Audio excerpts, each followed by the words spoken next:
Good morning, good afternoon, or good evening, wherever you are and whenever you are. Welcome to Season 3 of the podcast The Devil and the Deep Blue Me, and I am your host, Rich Bruck. If you are returning from our last season, thank you very much for coming back for another round. Seriously, the fact that you're here again means more than you probably realize. And if this is your first time here, well then welcome. Welcome to what I think of as the most honest conversation I can have with you each week. I'm a songwriter, a guitar player, a music teacher, and a Gen X guy who's spent most of his adult life as the supporting character in other people's stories until I recently decided to write my own. And this is the space where I talk about life, music, mistakes, and all the messy, beautiful things that happen when you're trying to figure out who you are while you're already supposed to be a grown-up. It's for people who thought they'd have more answers by now, but are starting to think that maybe the questions are far more interesting anyway. Season 2 was all about things that I wish I knew, the lessons and mistakes and hindsight stuff. And we covered everything from overthinking to the art of reinvention, and from choosing your battles to the freedom that comes with lowered expectations. But here's the thing I've been wrestling with. Some lessons never fully stick the first time, or the second time, or hell, sometimes not even the 10th time. I was listening back to one of my Season 2 episodes just the other day, and it was the one about not trying to please everyone, and I caught myself kind of cringing. Not because the advice was wrong, but because I'd realized I'd fallen back into the same patterns just weeks after recording it. And there I was, rearranging my entire schedule because someone might be disappointed if I stuck to my boundaries. You know, it's like watching yourself trip over the same curve that you've walked past 1,000 times. You know it's there, and you've even warned other people about it, but somehow your foot still catches the edge. Anyway, it got me thinking. Maybe the problem isn't that I keep forgetting these lessons. Maybe the problem is thinking that there's a final version of myself that I'm supposed to arrive at, some sort of Rich 3.0 who has transcended all his old patterns. But what if the work isn't about getting there, but about getting better at noticing when you've wandered off the path, and of course being gentle with yourself when you course correct? So then here we are, stepping into Season 3. Not a season about what I wish I knew, but about what I know now, today, in real time, even knowing that it's always going to be a work in progress. And maybe that's the most sincere thing that I can offer. Not the wisdom of someone who's got it all figured out, but the observations of someone who's still figuring it out and is finally okay with that being the whole point. So I want to start by being honest with you right off the bat here about something. It feels a little weird to be here again, talking into the microphone, pretending I have something worth saying. Not in a self-deprecating way. I'm trying to get better at that, but in a very real way, where I'm still very surprised anyone wants to listen to me ramble about life lessons when I'm clearly still learning them myself. And you know what's funny? Last week I was in this coffee shop. Yeah, I'm that guy who sits over in a table all by himself, taking up a corner. And the barista, who couldn't have been older than, 22, 23, asked me as they were cleaning up, what do you do for a living? And seemed like a fairly simple question. The kind of question that, adults are supposed to have a clean, confident answer for. But I found myself completely stumbling. Well, I teach guitar, I write songs, I have a podcast, and I have a YouTube channel, and sometimes I play gigs. I sounded like a teenager trying to explain why they missed curfew. Here I am supposedly in this new phase of my life where I'm owning who I am and putting my music out there and stepping into center stage, and instead of always being the side man, and I'm introducing myself like I'm not sure I deserve to take up space in the conversation. And they were sweet about it. They're probably very used to confused middle-aged guys having identity crisis over their oat milk lattes. But it stuck with me because it reminded me how much of identity is actually performance, even to ourselves, actually, especially to ourselves.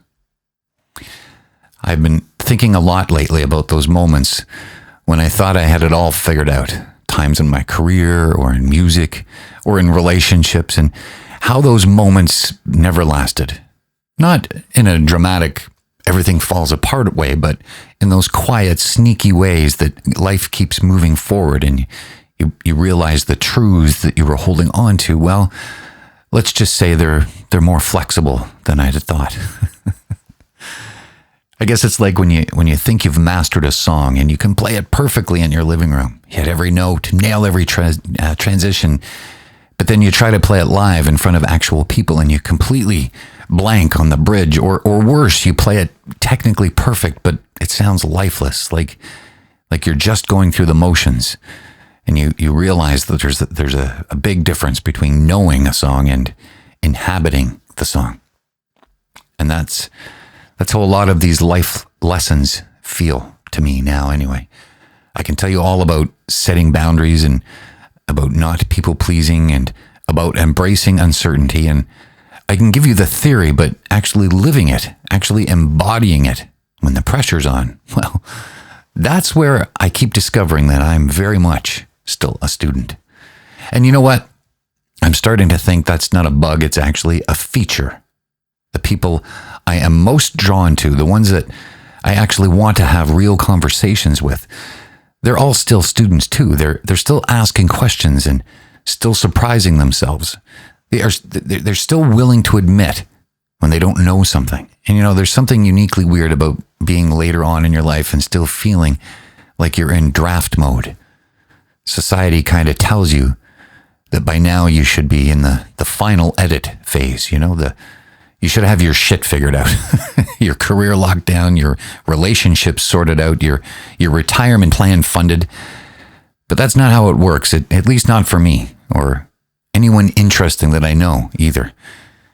I don't know, maybe it's a Gen X thing. We grew up being told we'd have linear careers and clear milestones and predictable life arcs, but instead we got economic crashes and industry upheavals and the slow realization that the game we thought we were playing doesn't actually even exist anymore.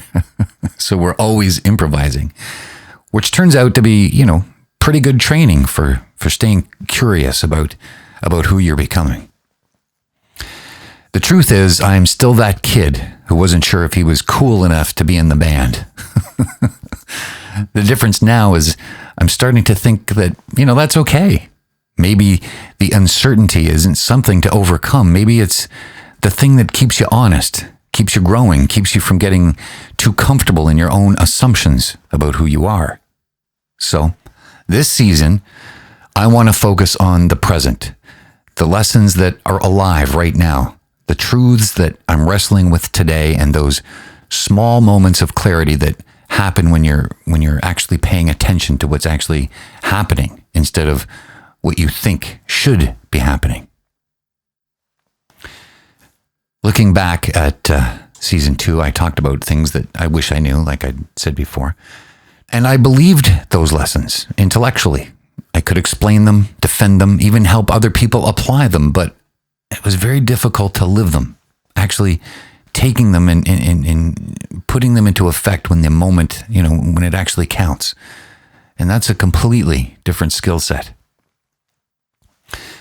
Just last month, and you know, I'm just talking like 3-4 weeks ago, not ancient history, I found myself back in full people-pleasing mode with this potential collaboration. There was a local musician had reached out about doing some shows together, which, you know, was exciting. But then the conversation starting to get just a little too complicated. First, they wanted to do an acoustic set and then maybe a full band, and then an acoustic set with maybe some backing tracks, and then maybe we could learn some of their original songs, and maybe I could bring some of my students or someone I know to fill out the sound even more. And each request was, you know, reasonable on its own, but together there was Together they were turning what should have been a fun musical partnership into this complex project management nightmare where I was the one doing all the adapting. And here's the thing. I could actually feel it happening. I had that familiar knot in my stomach that always shows up when I'm bending myself into a pretzel to avoid disappointing someone. But this time, instead of just, powering through the discomfort like I always used to do, I actually stopped and paid attention to it. And not because I'm some enlightened being now, but because that knot has become like a check engine light for me. It's my body's way of saying, hey, you're running that old program again. The one where you think your worth depends on being, indispensable to everyone. So I did something that, would have terrified me even just a couple of years ago. I had a simple, honest conversation with the person. No drama, no big speech about boundaries, just, well, here's what I can offer. And if that works for what you are envisioning, then great. And if not, I totally understand and absolutely no hard feelings. And you know what happened? It worked out perfectly. Not because I was difficult or demanding, but because I was clear.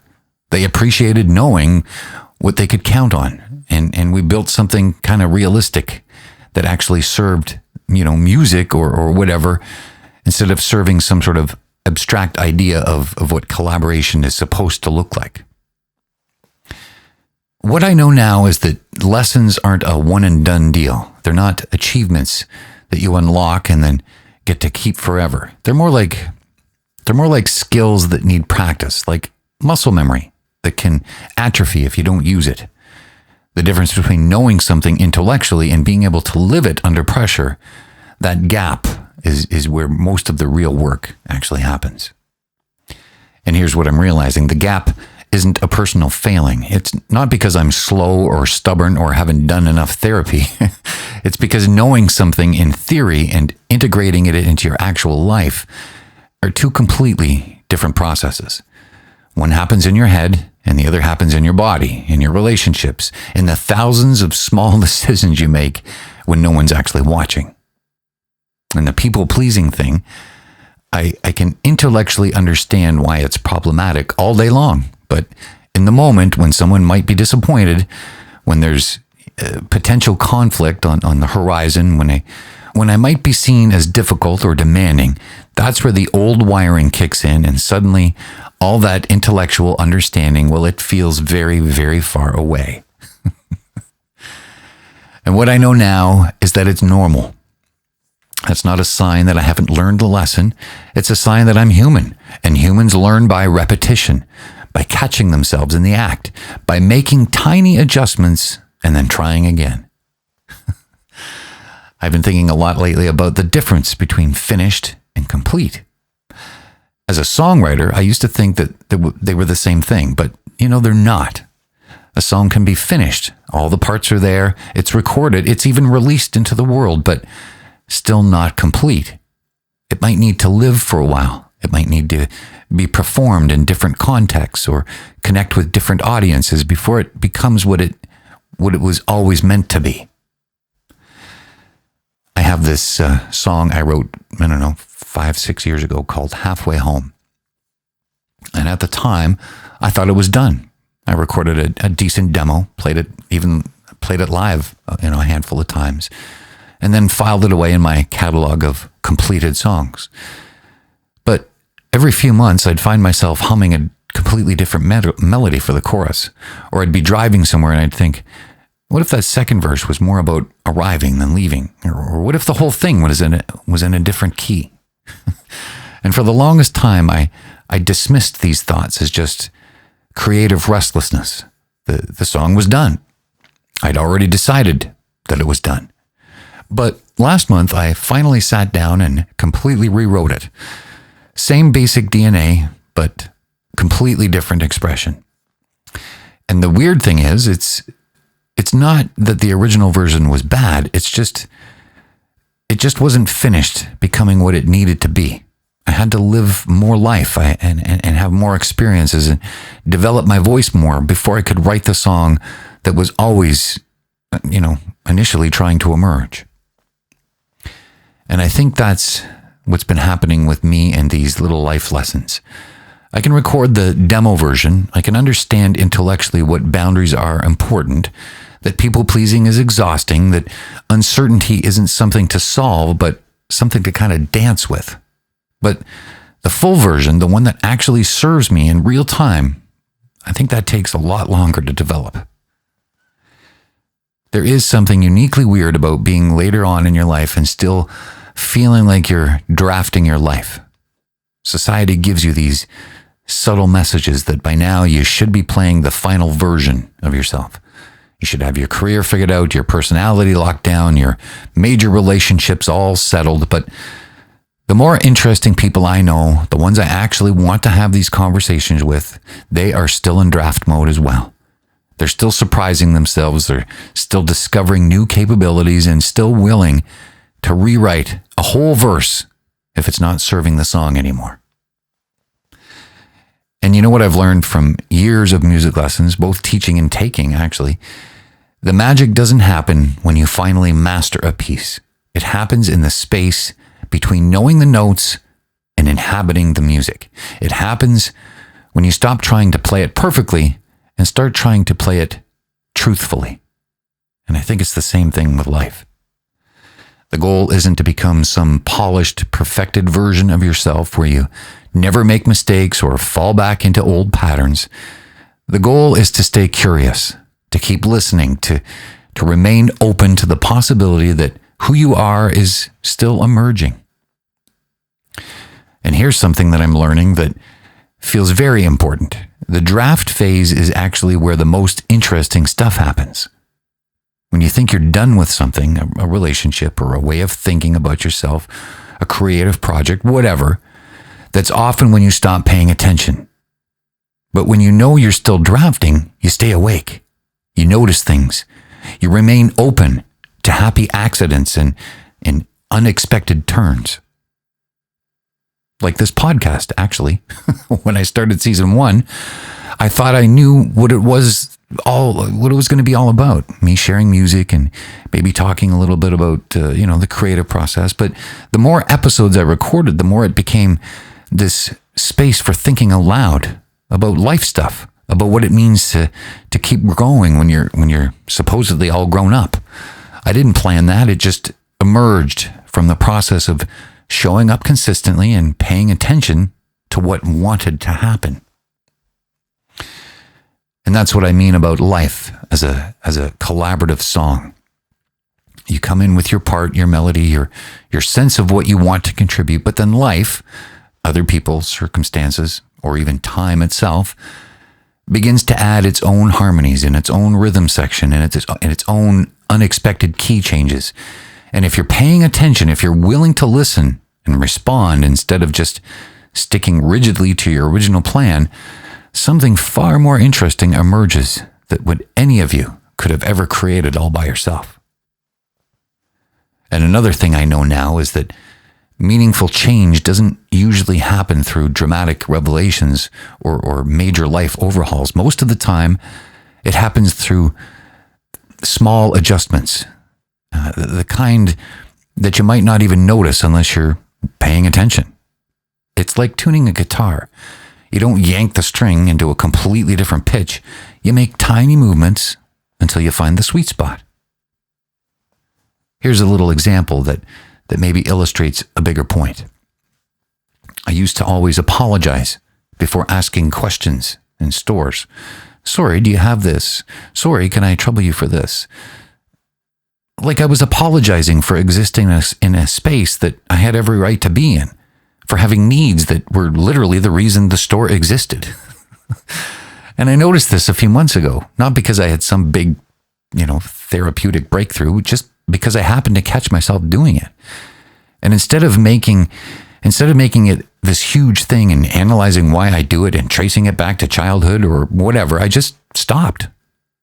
And next time I was in a store, I said, "Hi, do you have blah, blah, blah?"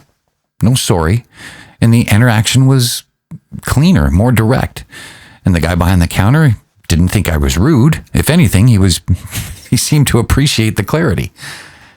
It's a tiny thing, but it connects to something much bigger about how I show up in the world, about whether I believe I deserve to take up space, about this unconscious assumption that I've been carrying around that my needs are inherently inconvenient to other people. And the beautiful thing is I didn't have to overhaul my entire personality or spend months in therapy to make a shift.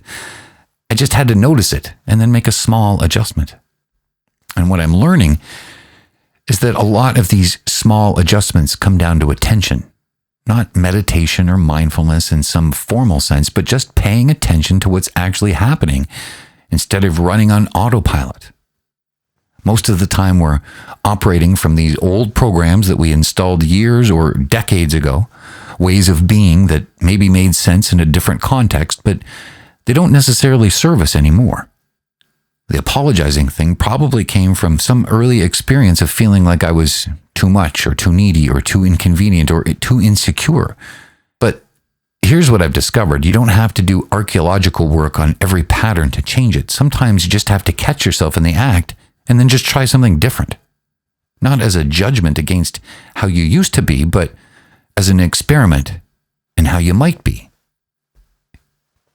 It's like when you're learning a new song and you keep hitting a wrong note in the same place. You could spend a lot of time analyzing why your fingers want to go there, what muscle memory you're fighting against, or you could just slow down, pay attention to that moment, and practice the right movement until it becomes very natural. And that's the thing about small adjustments. They're not dramatic. They don't make for great stories at parties, but they add up. They compound. A year from now, if I keep making these tiny course corrections, I'll be in a completely different place than if I just kept running the old programs and hoping that they would eventually fix themselves. And maybe that's encouraging if you're someone who feels stuck, who feels like change is impossible or requires some massive upheaval of your entire life. Maybe it doesn't. Maybe it just requires paying attention to one small thing and trying something different.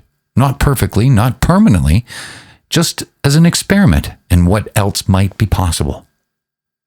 Anyway, now it is time for our weekly dive into the random and wonderful enrichment. I'm going to say my second favorite part of the podcast, where I'm going to explore some fascinating facts that might change how you see the world, or at least give you something interesting to think about while you're stuck in traffic. Okay, so did you know that octopuses have 3 hearts, 2 pump blood to their gills, and the third pumps blood to the rest of their body? And here's the weird part. That main heart actually stops beating when they swim, which is why they prefer crawling along the ocean floor, because swimming literally exhausts them.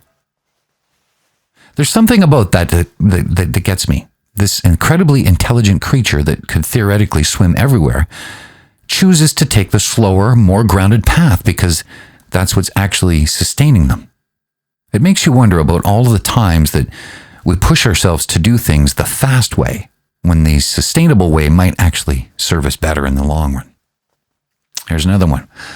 And actually, I've heard this one tons and tons of times, but you'll see. Bananas are berries, but strawberries aren't. I've heard that a million times. But botanically speaking, a berry has to have seeds inside the flesh and develop from a single flower. So bananas, grapes, and even eggplants are technically berries, while strawberries, raspberries, and blackberries are something called arrogate fruits. And I like this because it reminds me that the categories we think are obvious, the ways we organize and understand the world, are often just human constructs. They don't necessarily match reality. How many times do we put ourselves and our experiences into boxes that don't actually fit, just because that's how we've always thought about things? There you go, something to think about. And I think this is probably my favorite one today. Trees in a forest are connected by an underground network of fungal threads. They actually share nutrients, water, and even information through this little network. When one tree is attacked by insects, it can send chemical signals through this little network to warn other trees that they had better start producing, these defensive compounds. And that kind of stopped me cold when I read that for the first time. All these individual trees that look separate, independent, self-sufficient.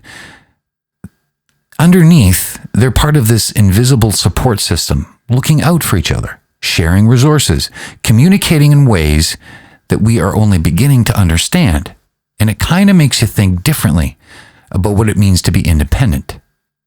Maybe true strength isn't about standing alone. Maybe it's about being part of something larger while still maintaining your own unique contribution to the world.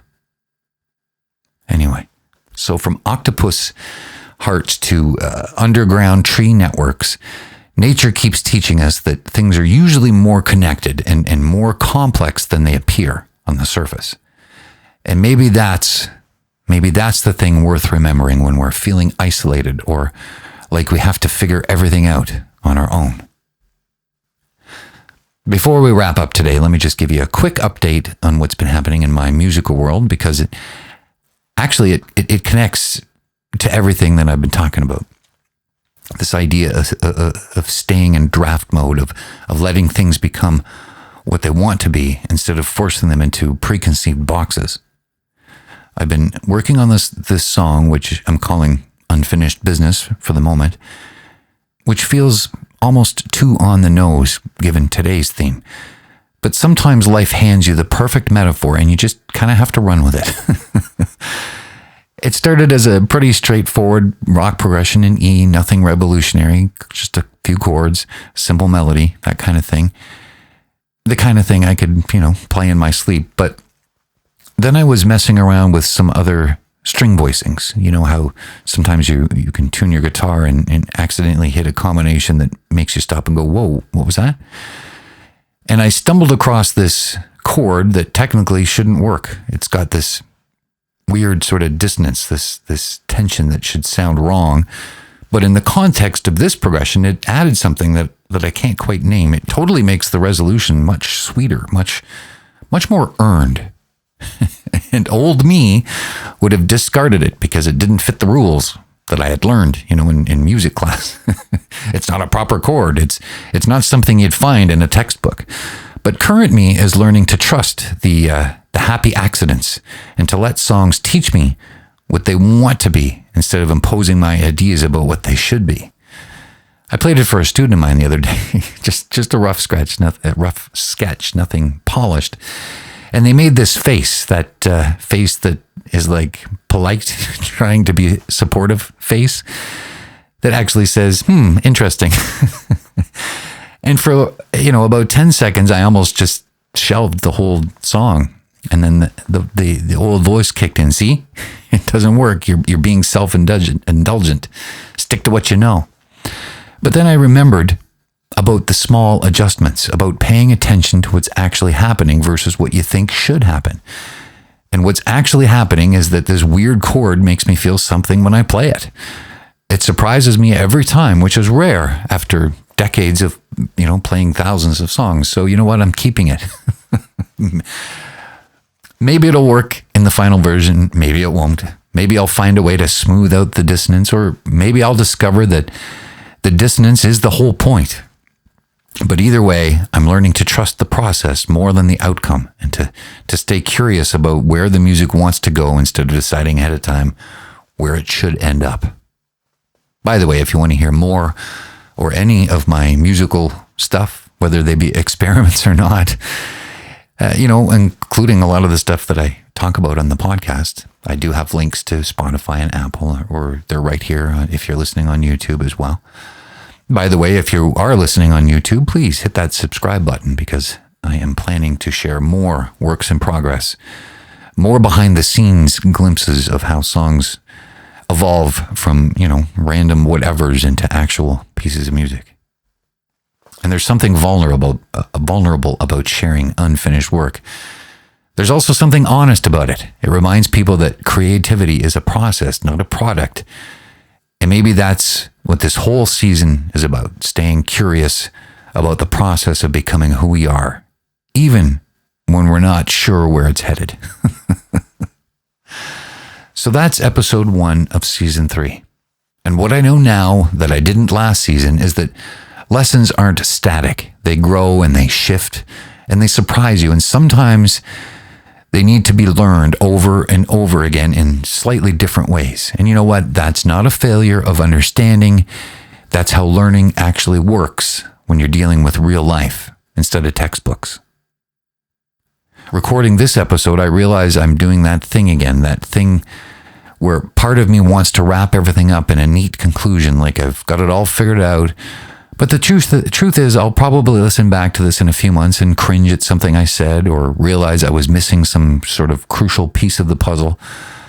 I might discover some insight I was so confident about was actually just a phase or a partial understanding of something much more complex. And that's perfectly okay. That's the whole point, actually. This isn't about arriving at some final destination of wisdom where all your questions are answered and all your patterns are optimized. It's about staying curious, staying awake, and staying willing to be surprised by what you discover about yourself and the world around you. And by the way, I'd love to hear from you. And I mean, this isn't just a podcast boilerplate. Send me a message, leave me a comment with some sort of time when you thought that you had something figured out, but then you realized you were just getting started. Or tell me about a weird chord in your life, something that technically shouldn't work, but somehow it adds exactly what's needed. Maybe it's a relationship that doesn't fit any conventional model, but brings out the best in everyone involved. Or maybe it's a career path that looks chaotic from the outside, but feels perfect for who you're becoming. Maybe it's just a small habit or a way of thinking that seems wrong according to the rules, but serves you beautifully. Because honestly, that's where the real learning happens. Not in the monologue, but in the dialogue. Not in me telling you what I think now, but in all of us comparing notes about what we're discovering and what we're struggling with and what's working and what isn't. So here's what I want you to remember as you go back to your week. You're not behind, and you're not broken, and you're not supposed to have it all figured out by now. You're just still becoming, and that's exactly where you're supposed to be. Life isn't a song you master once and then play perfectly forever for the rest of your life. It's more like an ongoing jam session where you show up with what you know, listen to what everyone else is contributing, and try to add something that serves the music as a whole. Some days you nail it, some days you're off key, but you keep playing because that's what musicians do. So keep drafting, keep adjusting, keep trusting those happy accidents that don't fit the rules, but somehow make everything else make sense. Because you know what? You're exactly where you need to be, even when it doesn't feel like it. And especially if it doesn't feel like it. So until next time, please have yourself a safe and happy week.